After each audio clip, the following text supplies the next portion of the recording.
25 जून रोजी शेटफळे गावामध्ये शक्तिपीठ महामार्गाची मोजणी होणार होती आणि त्या मोजणीसाठी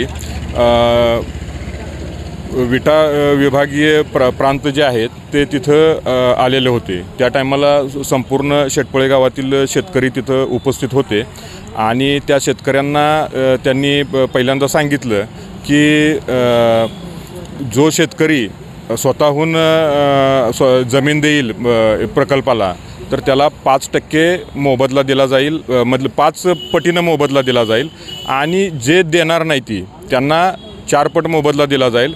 परंतु त्याच्यामध्ये त्यांनी असं पण सांगितलं की जे शेतकरी देणार नाही ती ते सुद्धा गव्हर्नमेंट जे आहे ते हा मार्ग कुठल्याही पद्धतीनं करणारच आहे।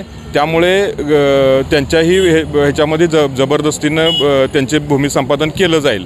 म्हणजे त्यांनी असं हे केलं की जे शेतकऱ्यांना एक आमिष दाखवलं की बाबा तुमची जमीन द्या 5 पटीनं, आणि हे आमिष दाखवणं हे भारतीय न्यायसंहितेमध्ये गुन्हा आहे।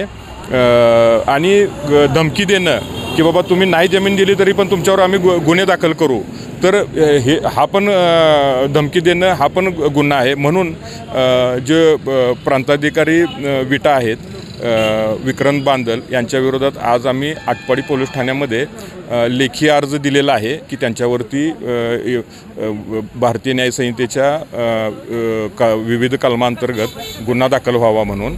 आणि महत्त्वाचं म्हणजे काय की या प्रांताधिकाऱ्यांनी पहिल्यांदा 25 तारखेला मोजणी होती, तर 25 तारखेला तीव्र शेतकऱ्यांचा विरोध होता।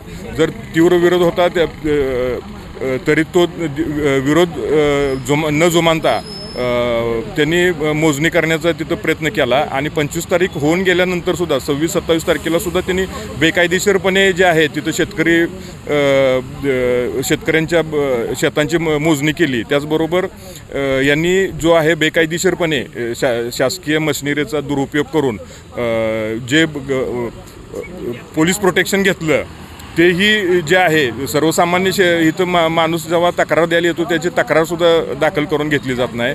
आणि ज्या टायमाला शेतकऱ्याचं जमीन हिसकावून घ्यायची आहे त्यांच्यात अतिक्रमण करायचं आहे त्या टायमाला लगातार ह्या लोकांना मोठं पोलीस प्रोटेक्शन मिळतं आणि शेतकऱ्यामध्ये दहशत निर्माण करून त्यांनी बेकायदेशीरपणे इथं शेतकऱ्यांच्या जमिनीची मोजणी केलेली आहे। म्हणून त्यांच्यावरती गुन्हा दाखल व्हावा असं आम्ही पोलीस स्टेशनमध्ये लेखी अर्ज दिलेला आहे। आता बघू ह्यावरती पोलीस काय कारवाई करतील ते।